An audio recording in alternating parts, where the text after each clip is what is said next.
Hi everybody, John Sides here again to give you a couple tips and tricks about Google Drive assignments directly using the Schoology Learning website. This link is available at the bottom of this module, so if you have any more questions or want to read the different instructions that they have, feel free to open this up and dig into it. There are a couple things that I wanted to point out from this.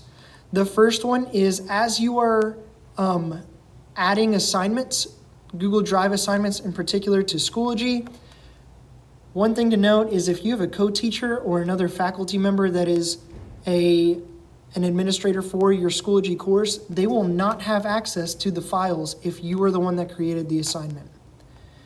Only the person who created the assignment and actually linked their Google Drive to Schoology will have access to the assignments. And so just one thing to think about if you have a co-teach class. Google Drive assignments may not be for you. You may want to create your template and then turn it into a PDF and put it into Schoology for students to use.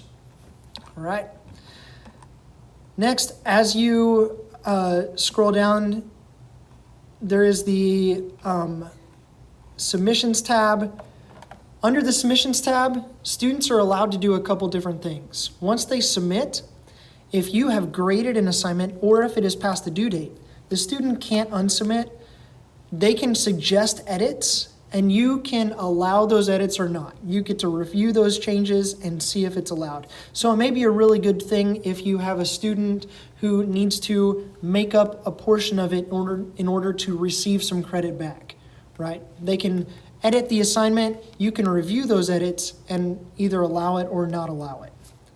If it is before the due date, and you have not graded it yet though, the student can unsubmit their work and it goes back to their in progress tab and they can work on it and then resubmit.